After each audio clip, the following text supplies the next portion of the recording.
শেখ হাসিনা ভারতে পালিয়ে গেলেও দেশে আটকা পড়েছেন তার অনেক সহযোগী। কদিন আগের সেই তুমুল ব্যস্ত এমপি মন্ত্রীরা এখন ২৪ ঘন্টা পার করছেন কারাগারে শুয়ে বসে আর ইবাদত বন্দেগিতে। একসময় যাদের কথায় দেশ চলত, এখন জেলখানায় তাদের সময় কেমন কাটছে। প্রথম দিকে গোলাপ সেলের একটি কক্ষে একসঙ্গে রাখা হয় ৩ জন হেভিওয়েট নেতাকে, কিন্তু সহাবস্থান বেশি দিন টেকেনি। কারা সূত্রে জানা গেছে সালমানিফ রহমান প্রায় এর উপর চড়াও হতেন। ওয়ালাইকুম সম্মানিত দর্শক মণ্ডলী, গুরুত্বপূর্ণ কিছু আপডেট আপনাদের মধ্যে শেয়ার করতে যাচ্ছি, যা দেখলে রীতিমতো অবাক হবেন। নেট দুনিয়া তুলপার করে দিয়েছে, সামাজিক যোগাযোগ মাধ্যমে ভাইরাল। নতুন করে সেই টপিকগুলো যদি আপনি না দেখেন তাহলে চরম মিস করবেন। আসুন কথা না বাড়ি একটি লাইক করে ভিডিওটি শেষ পর্যন্ত দেখতে থাকি। শেখ হাসিনা ভারতে পালিয়ে গেলেও দেশে আটকা পড়েছেন তার অনেক সহযোগী। কদিন আগের সেই তুমুল ব্যস্ত এমপি মন্ত্রীরা এখন ২৪ ঘন্টা পার করছেন কারাগারে শুয়ে বসে আর ইবাদত বন্দেগিতে। একসময় যাদের কথায় দেশ চলত, এখন জেলখানায় তাদের সময় কেমন কাটছে। কারাগারে থাকা ভিআইপি আসামিদের নিয়ে নানা রকমের বিড়ম্বনায় পড়তে হচ্ছে কারা কর্তৃপক্ষকে। একাধিক ভিআইপি বন্দীর উগ্র আচরণ, কারা নিয়ম না মানা, জেল থেকে আদালতে যাওয়ার সময় পুলিশের উপর আক্রমণাত্মক কথা বলা, টিভি দেখতে চাওয়া, অতিরিক্ত খবরের কাগজ, সেবা শুশ্রূষা এবং নিজের মতো করে থাকতে চাওয়া নিয়ে বেকায়দায় কারা কর্তৃপক্ষ। কারা সূত্রে জানা গেছে, কারাগারে যাওয়ার পর গোলাপ সেলের একটি কক্ষে ছিলেন হাসিনার বেসামরিক ও শিল্প বাণিজ্য উপদেষ্টা সালমানিফ রহমান, সাবেক বাণিজ্য মন্ত্রী ওমর ফারুক খান ও সাবেক খাদ্যমন্ত্রী ডক্টর আব্দুর রাজ্জাক। কিন্তু দুজনের সঙ্গে সালমানিফ রহমানের বনিবনা হয়নি। সালমানিফ রহমান প্রায়ই ওই কক্ষে সেবকদের নিয়ে বিভিন্ন বিষয়ে চিল্লাপাল্লা করেন, তার সবকিছুতেই চাহিদা বেশি। গেল ২৫ ফেব্রুয়ারি তিনি ফোনে কথা বলতে গিয়ে কারাকক্ষীদের নজরে আসেন।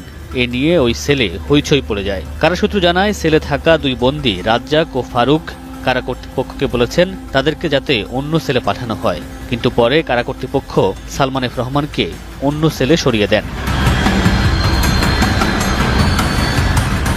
সেলের ভেতর টিভি দেওয়ার কোনো নিয়ম নেই, তারপরও সালমানিফ রহমান কারা কর্তৃপক্ষের কাছে টিভি চেয়ে একটি আবেদন করেছেন, কিন্তু তার এই আবেদন খারেজ করে দেয় কারা কর্তৃপক্ষ। রাজসাক্ষী হতে চাওয়া সাবেক আইজিপি জুলাই আগস্ট হত্যাকাণ্ডের অন্যতম মাস্টারমাইন্ড আব্দুল্লাহ আল মামুন ও ঢাকা দক্ষিণ সিটি কর্পোরেশনের সাবেক মেয়র আতিকুল ইসলাম গোলাপ সেলের পাশে একটি সেলে রয়েছেন। মামুনকে তার স্ত্রী অনেকগুলো বই সরবরাহ করেছেন, যেগুলো পড়েই তার সময় কাটছে। কারাগারে ভেঙে পড়েছেন সাবেক কৃষিমন্ত্রী আব্দুর রাজ্জাক। প্রায় সময় বিষণ্ণ মনে থাকেন এই নেতা। কখনো কখনো তিনি সেলের মধ্যে একা একা বসে কাঁদেন। সূত্র জানায়, আরেক ভিআইপি বন্দী সাবেক নৌ পরিবহন মন্ত্রী শাহজাহান খানকে নিয়ে কারা কর্তৃপক্ষ বিড়ম্বনার মধ্যে রয়েছেন। কারাগার থেকে গাড়িতে ওঠা পর্যন্ত তিনি হ্যান্ডক্যাপ পরতে চান না, পুলিশকে গালিগালাজ করেন, কাউকে কাউকে তিনি রাজাকারের বাচ্চাও বলে গালি দেন।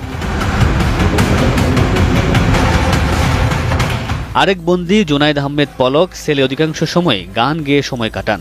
কারাগার থেকে যখন আদালতে যান, তখন সাংবাদিকদের ক্যামেরার সামনে বিভিন্ন উক্তি করে ভাইরাল হওয়ার চেষ্টা করেন পলক। তার সঙ্গে সেলে আছেন সাবেক মুক্তিযোদ্ধা প্রতিমন্ত্রী এবি তাজুল ইসলাম। ভিআইপি বন্দীরা কারাগারে যাওয়ার পর প্রথমে কিছুটা খোশ মেজাজে থাকলেও দিন দিন তাদের বিষণ্ণতা যেন বেড়েই চলছে।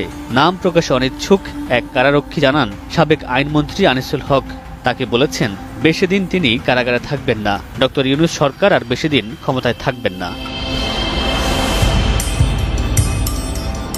কারাবন্দী সাবেক সংসদ সদস্য ও সুপ্রিম কোর্টের আইনজীবী ব্যারিস্টার সুমন কারাগারে নিয়মিত নামাজ আদায় শুরু করেছেন। সাবেক এমপি কারাগারে ডিভিশনও পেয়েছেন। ব্যারিস্টার সুমনের জেল জীবনের সঙ্গী হিসেবে আছেন সাবেক খাদ্যমন্ত্রী সাধন চন্দ্র মজুমদার ও শেখ হাসিনার মুখ্য সচিব ও জাতীয় রাজস্ব বোর্ডের সাবেক চেয়ারম্যান নজিবুর রহমান। এদের দুজনের সঙ্গে একই রুম শেয়ার করতে হয় ব্যারিস্টার সুমনকে।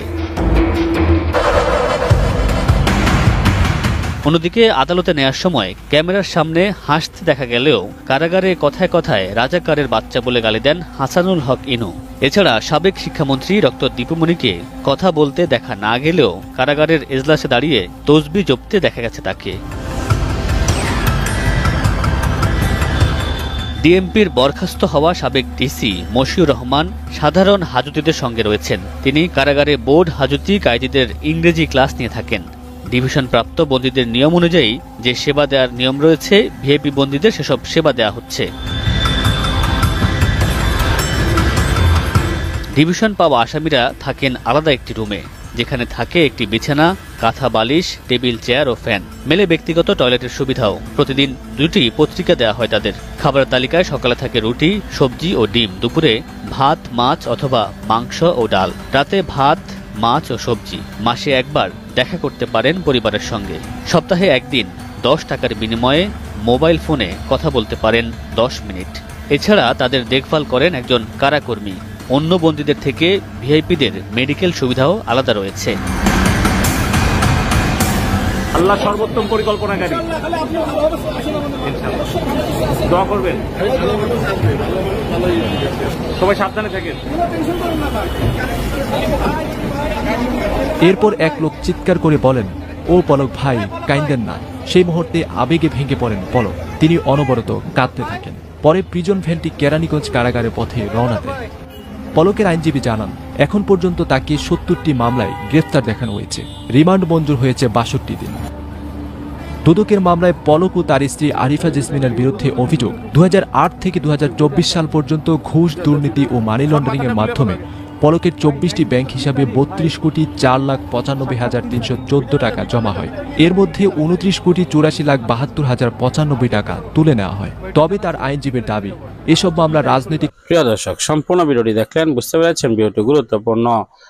বর্তমান পরিস্থিতি, দেশ এবং জাতি সবকিছুই একটা অমঙ্গল হিসাবে দেখা দিয়েছে। অন্তর্বর্তীকালীন সরকারকে আমরা চেয়েছিলাম তিনি সকল বিচার এবং সকল কাজ তিনি অল্প সময়ের মধ্যে সেরে ফেলবেন, দেশের দুর্নীতি বন্ধ করবেন, কিন্তু দুর্নীতি বেড়ে চলছে। মব সৃষ্টি করা বন্ধ করবেন, সেটাও বেড়ে চলছে। রাজনীতিবিদদের প্রভাব, সেটাও কিন্তু চলছে ব্যাপক হারে। চাঁদাবাজি, লুটতরাজ, সেগুলো চলছে। দর্শন এবং সেই আসিয়া হত্যার বিচারের পর ময়না হত্যার কোনো বিচার পাচ্ছে না। সব মিলিয়ে কিন্তু একটি হযবর অবস্থা চলছে। প্রিয় দর্শক, সর্বোপরি আপনাদের মতামত অবশ্যই কমেন্ট সেকশনে জানাবেন। পরবর্তী ভিডিও পাওয়ার জন্য চ্যানেলটিকে সাবস্ক্রাইব করে পাশে থাকা বেল বাটনটি অন করে দিবেন। বিদায় নিচ্ছি। আসসালামু আলাইকুম।